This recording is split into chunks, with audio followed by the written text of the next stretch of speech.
Um, so you should be able to find us there on Clinton Falls YouTube, and we'll start.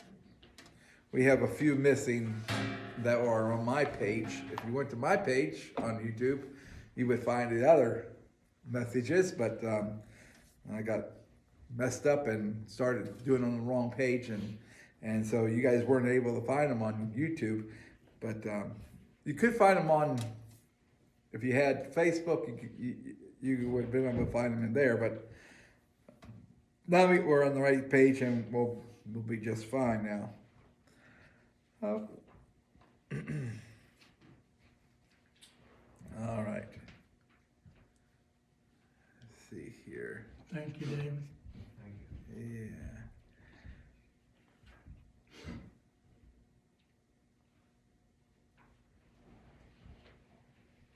Let's see. All right.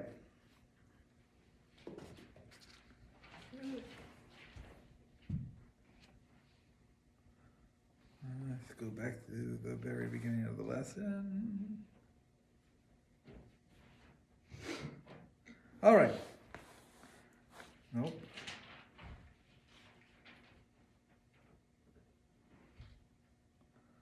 That was the light of the world was last week.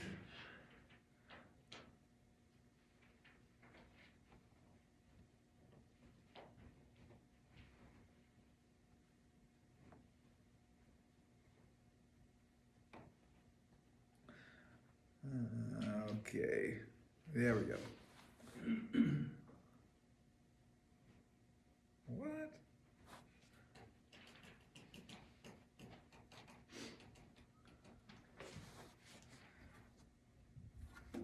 I'm sorry. I'm gonna have to go with the regular hard book.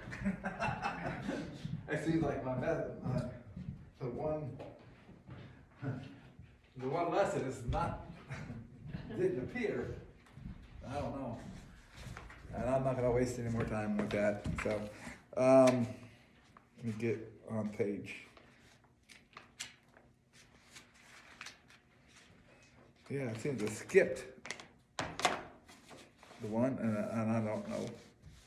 All right. Jesus is claimed, to a deity.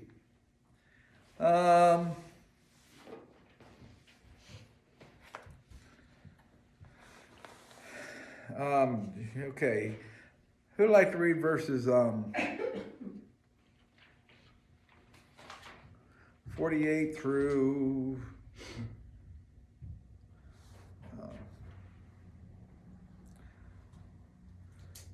53? Who'd like to read those verses?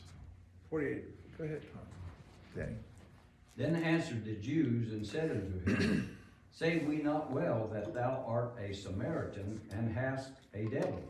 And Jesus answered, I have not a devil, but I honor my Father, and ye do dishonor me.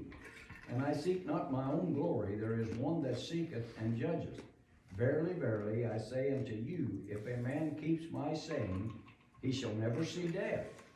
Then said the Jews unto him, Now we know that thou hast a devil. Abraham is dead, and the prophets. And thou sayest, If a man keep my sayings, he shall never taste of death. Art thou greater than our father Abraham, which is dead? And the prophets are dead. Whom makest thou thyself? All right. We got an argument going here, don't we? Yeah.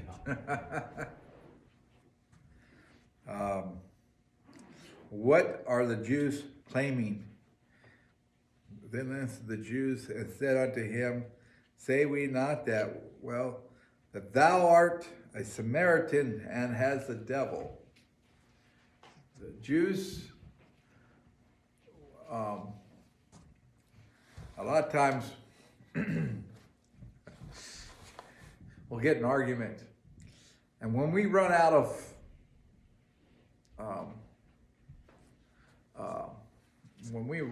sometimes good argument, we start name calling, don't we? They start name calling, and then answered. And what was the name that they called him? a Samaritan Okay. with the devil.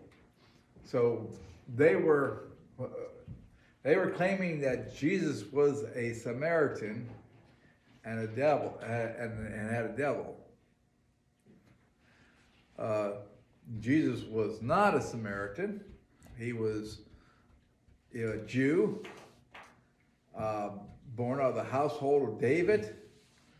And we see that through different, Luke had, I believe, had a lineage, and also Matthew documented the lineage of Jesus.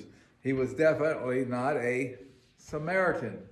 A Samaritan was one who was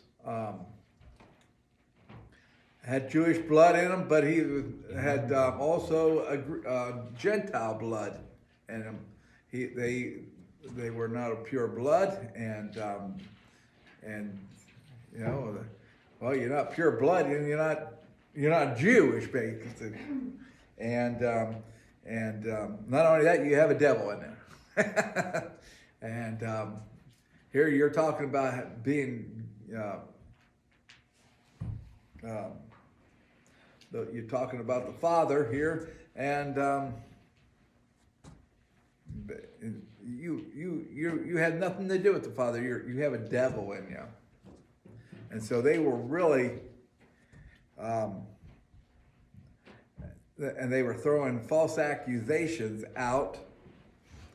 And Jesus answered, I have not a devil, but I honor my Father, and you dishonor me. I have not a devil, but I honor my Father. What I'm doing honors my Father.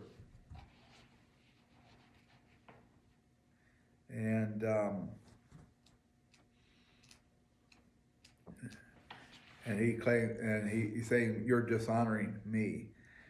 And in verse 50 it says, I seek not my own glory. There is one that seeketh and judges. He does not seek, not my will, but thine be done, is what his kind of mantra had been through his entire life. Not my will, but thine will. I am not going to change these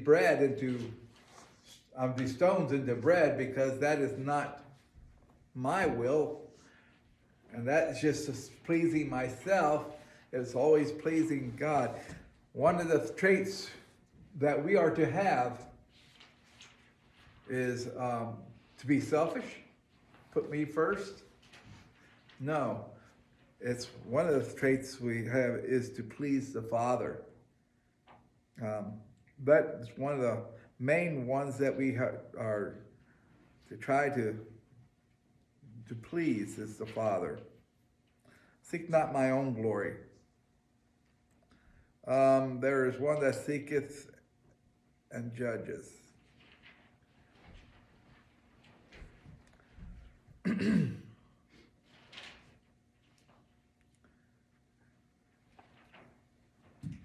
Okay, and he tries to teach him here something in the middle of this argument. And he says, verily I say unto you, if a man keeps my saying, he shall never see death. He shall never see death. What was he saying here? Spiritual death. I'm sorry, what? Spiritual death, Yeah? not physical. Yeah, that was one of the things that threw them off. Yeah. That's the one. They jumped on that in a moment, didn't they? Oh, yeah. Because they had blind eyes. Yes. One of the things that's hard to do when you're fighting, and you get so if you get to the point where you're calling names, you don't listen, and you don't have a clear understanding of what the other person is saying. You're going to focus on, he said death. Okay, we're going to jump on that and attack it with all you can do. And it's interesting that that's what they picked up on. they picked up on the fact that they weren't seeing that he was talking about spiritual death. Well, if you go back to Matthew, I can't remember, I think it's chapter 3. I've got it marked. There's a saying in there. It's where they ask him about the brothers. If all 7 brothers was married to the same woman, whose wife would she be in heaven? Yeah. All right. He says, you are in error because you do not know the scriptures or the power of God. At the resurrection, people will neither marry nor be given in marriage. They will be like the angels in heaven. But about the resurrection of the dead, have you not read what God said to you? I am the God of Abraham, the God of Isaac, and the God of Jacob. He is not the God of the dead, but of the living. Of the living. All They right. say them people's dead, that their spirits is not dead. See, Jesus didn't think of Abraham as being dead. No. Yeah, he died, but Body. he wasn't thinking of him as being dead. And I'm glad you're here because that kind of went over my head. You know, I mean, really, I mean, that's an important part. Yeah. Jesus' focus was on them as he knew them. Right. You know, to be absent from the body, present with the Lord. Absolutely. Well, that's what he was, present with the Lord. Absent from the body, present with the Lord. Yeah, you don't know it, but when I left heaven to come down here, he was all for that, man. This is it. This is it. That's what he's talking about here. A relationship, a whole other scene that he had a grip on and that they had no clue on. And we don't have a clue on it, hardly. I mean, death and life, we really don't have an understanding of what Jesus is saying here because we get bogged down like the Pharisees, and you know we're thinking, if I can't see you, feel you. I mean, those guys out there, I put a lot of people on the ground. They're all gone. You know, that's where they. But God sees, hey, we're having fellowship here. They came to see me. You know, a lot of them did. A lot of those people out there are having fellowship, you know, with Jesus. And no, I was just talking with him the other day. You know, that's the type of scene with him. Jesus talks about heaven in a different way than when we talk about it. Oh, yeah. And that's what we can't understand. He's talking, and the Pharisees were grabbing onto it. Okay, and they got their blinders on. They don't see. They're not seeing the way God is seeing. And the Jews said unto him, now we know that thou hast a devil. You just gave us our argument, is what they're saying. You proved our point. What are you talking about? You can't be talking. They're dead. And we just laid them out. Well, I know where the tomb is, and I can go into that tomb, and I can show you the bones if you want me to show you the bones. That's what their thoughts were. And Abraham is dead, and the prophets, and thou sayest, if a man keep my saying, he shall never taste of death. No. They're dead. They ate it. I mean, every one of those, I didn't put a single person out there alive. They're dead. I hope not. All right, just. Well, Christ said the body availeth nothing. Well, Said it exactly. come from dust and it'll go back to dust. The blindness in our eyes, and I'm not going to be too hard on them because you know what, we're just like those blind, and when we start the way we live our lives, we actually live as though this is it. You know, woe is me, because we're thinking here and now. And when God thinks, he thinks of eternity and how we fit into his plans, and how these are steps that we take in God's plans.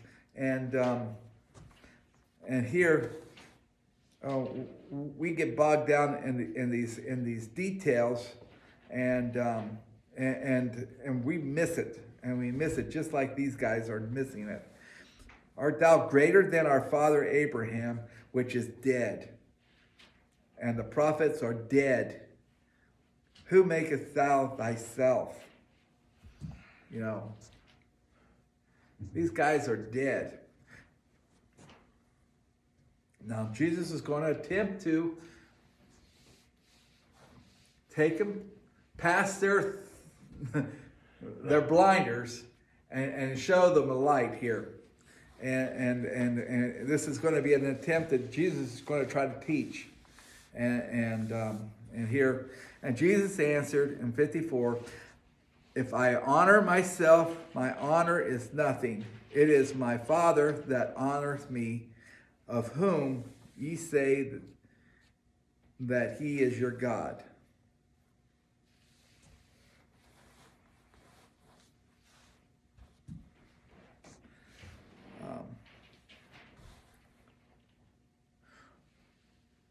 What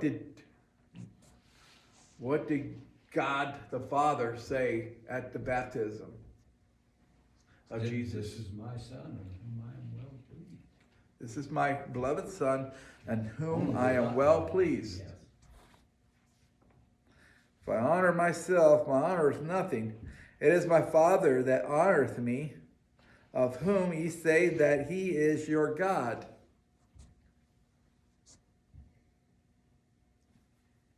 Is he your God? Is basically what he's saying. You say he's your God. Is he your God?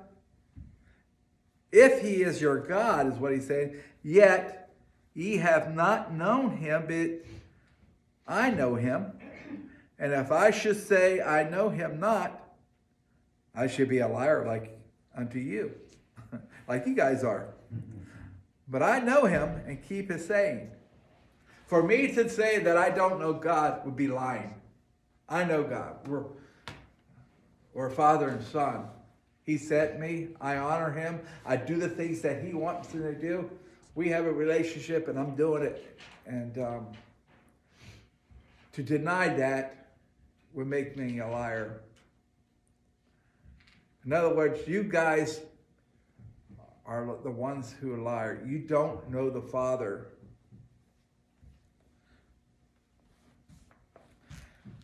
In verse 56, your father Abraham rejoiced to see my day, and he saw it and was glad. He saw it and was glad.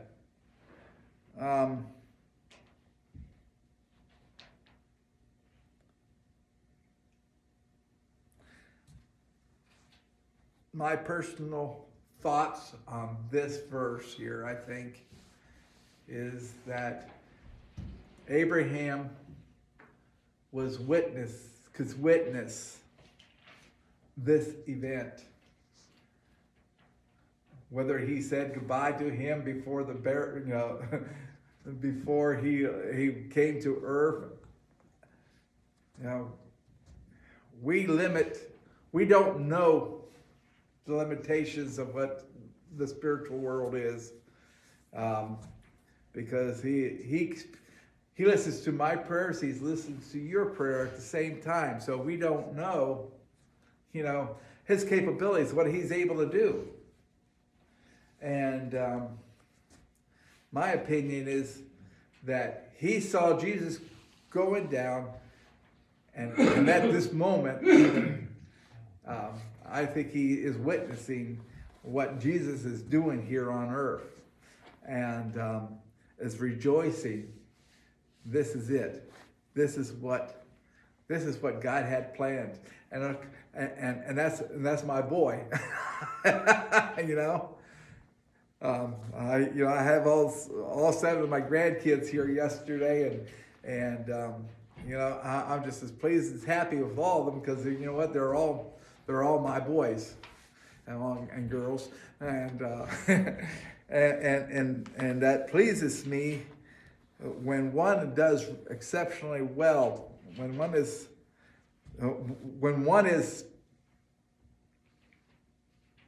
the you know Lord of Lords and and he has worked through the lineage and how God has placed him in that. He is Abraham rejoiced to see my day, and he saw it and was glad, and he saw it. My personal thinking is that he's as present tense, and in other words, that he saw in the state that he was in. Now, I don't know that people that pass on are aware of anything or everything. Kind of refers back to Hebrews chapter 11, the great cloud of witnesses. Now, they are our witness as far as, they are the testimonies, I guess, of what God is doing in those lives. And yeah, and that's in that sense, whether we are a great they are in a great amphitheater watching us. I don't think so. I hope not. But God does see it. I don't know how much to say on that. But in this case, we know that Abraham was aware of Jesus coming, and that day was a great day for him. Well, that was part of the promise that God gave to Abraham. He told Abraham, he says, you will be the father of many nations. And he said, through your offspring, the whole world will be saved. And Jesus is his offspring. Mm-hmm. Or one of them, And, he is the one who saved the whole world. Yes.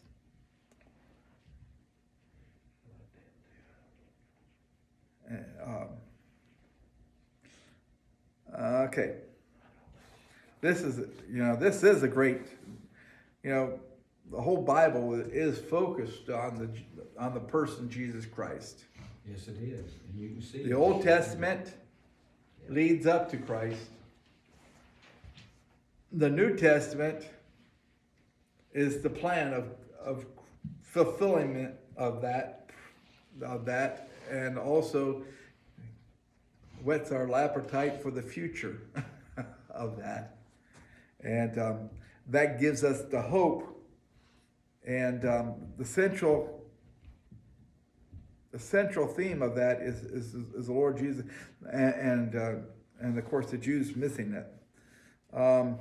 Then said the Jews unto him, thou art not yet 50 years old, and hast thou seen Abraham?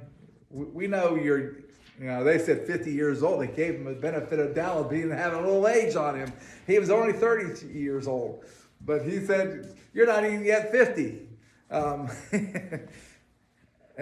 thou hast seen Abraham. Come on. Be truthful. And what level are they still speaking in? There's the earthly level. Right. Their eyes are not open yet. What Jesus is talking about is up here. What they are talking about is down here. And they just don't have eyes for what God has for them.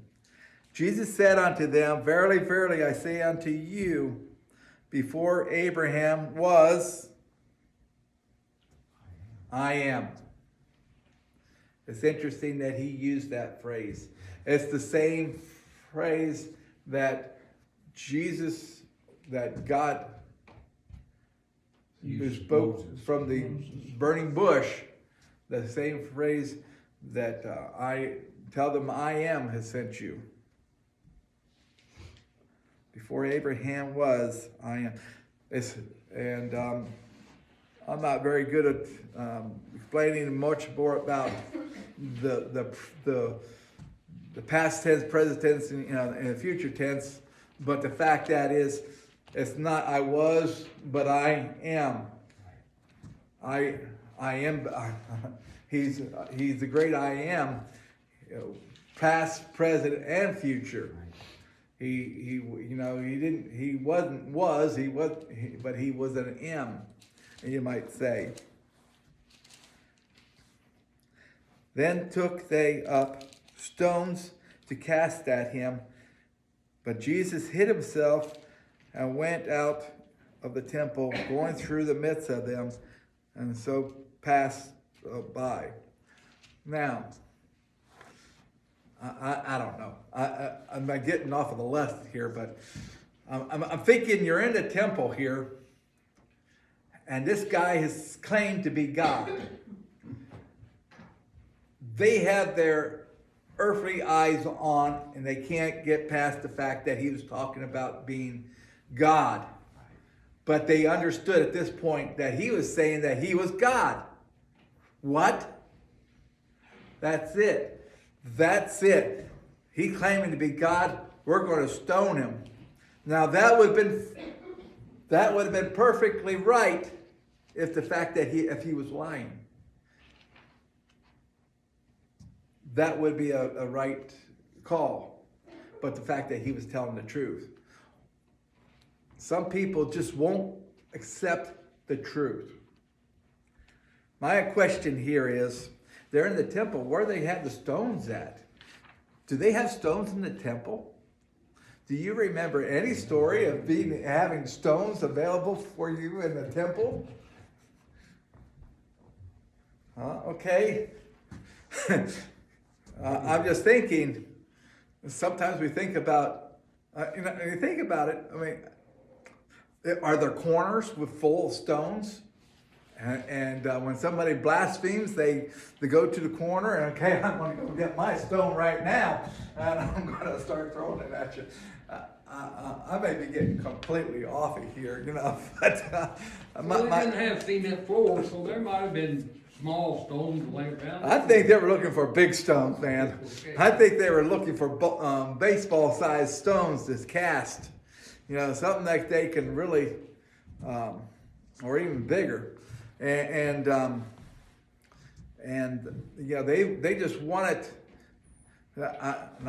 My opinion, they started going outside and looking for the stones and coming back in here and take care of him. And while they were going out the store, he just walked right behind them, they're looking for their stones.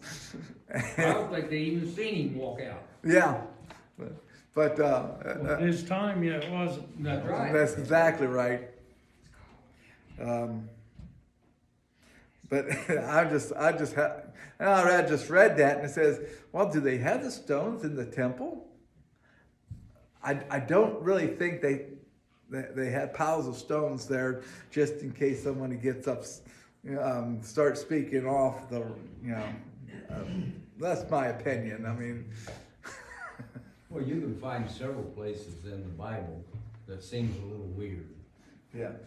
If you read Revelations, you'll find a lot of that. And the last paragraph of Revelations talks about if you're not right, you can't go through the new city's gates. But you're safe in there because outside the city is all kinds of evil. Well, you just read prior to that where all that evil was cast into the lake of fire. Where's that evil coming from? All right. See, so there's a lot of things that don't add up, but you have to just take it on faith and Right. go with it. The whole point of this lesson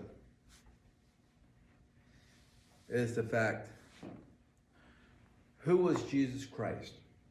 He was God. Who was he? And he made it plain right here. The Jews understood that he was claiming to be what? God. He made no bones about it. He claimed to be God, and that statement was true. they had a wrong assumption and they were going to kill him for it because he was, but he claimed to be God.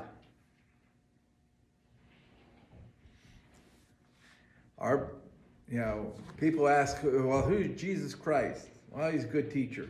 No, he claimed to be God. Who is Jesus Christ? Well, he was a good man. No, he claimed to be God. Prophet. He's more than a prophet. He claimed to be he claimed to be God. So he's either a liar or he's God. That's who Jesus Christ was. But he is also a man, and he died as a man in order to pay for our sins of the world. Well, it's like he told Pilate. He said, nobody's going to take my life. He said, I lay it down. And, you know, you've heard the song, he could have called 10,000 angels and destroyed the world and saved himself. And he could have. Yeah. But he gave his life for us. And that's pretty miraculous, really. You stop and think about that. And the first time in John 8:24, he told him, I am as well. Mm-hmm. He claimed his deity, and they didn't believe him then either. Yep. They didn't get it, did they? No. All right. You do a good job, Dave. There's people that think they know it all, but they don't. You know, God gives us knowledge, what he wants us to know, but we still don't, you don't know what happens after death. No. I mean, there's stuff in the Bible that'll give you some thoughts, Yep. but, We don't know, but all we know is our Well, kernel, or right now. we fall back on what we can see and feel. That's right. But there's a lot out there that God's talking about that He knows all about firsthand, and we just don't have the right eyes yet. But we will. There's supposed to be some mystery there. Okay. All right. Sunday school report. The minutes of the Clinton Falls Community Church Sunday School for February the 7th of 2020